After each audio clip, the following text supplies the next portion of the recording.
where do you see rents going in the northwest side in the upcoming years? They've obviously gone up considerably in neighborhoods that have changed, and then even neighborhoods that have just stayed the same, they've still gone up. But where do you see rents going based on the current economic climate?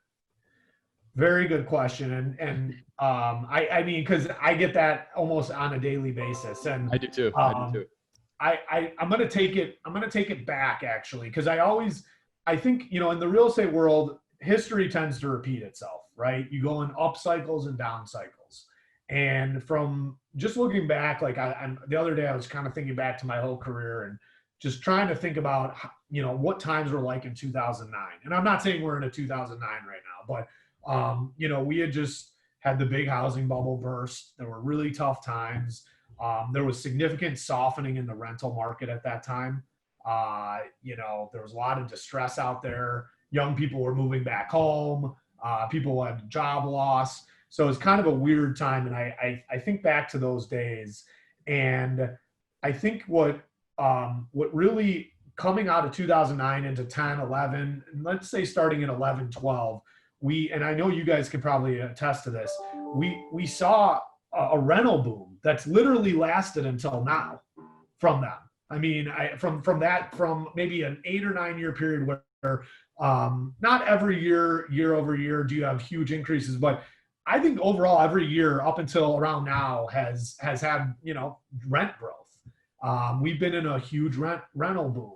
And I think a lot of what fueled that back then was a pent-up demand of young people out of school that moved home because it was, you know, hard economic times. I think a lot of people, once they got through a lot of the distress situations of getting foreclosed on, they're like, I'm not going to buy anymore. I'm going to now just rent. Or maybe they couldn't buy because they weren't qualified because of the foreclosure on their record. So I think a pent-up demand of young people, a pent-up demand of people that were, you know, just went through hardship due to the downturn, fueled this last rent growth cycle.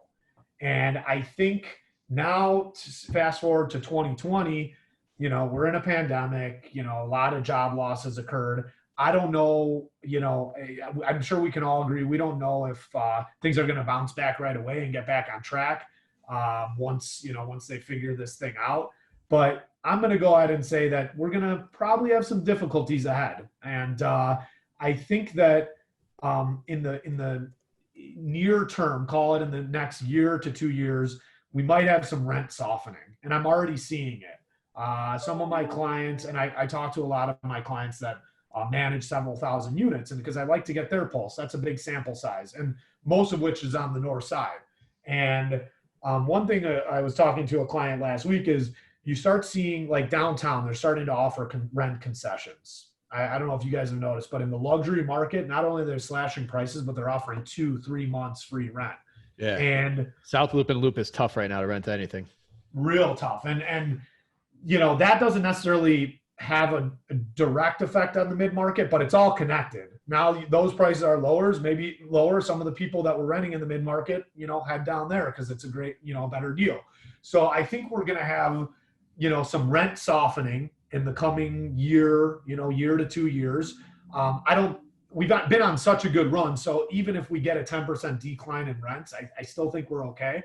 I think people can weather this storm. But I think what I'd really like to point out is that I think in a couple of years from now, we're going to see another rent boom. And I think a small sample size, a good example, my brother-in-law just graduated from Wisconsin.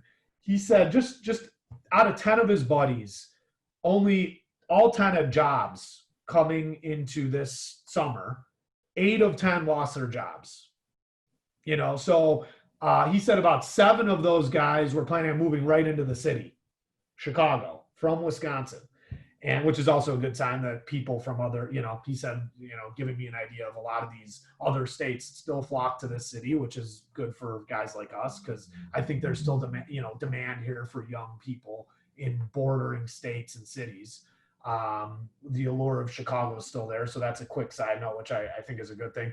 But ultimately, I think what I'm getting at is that, and the reason I brought up back in 2009, 2010, that was happening then. no one had jobs. Young people were moving back home. I moved home for 2 years after college. And I think most of my friends did too.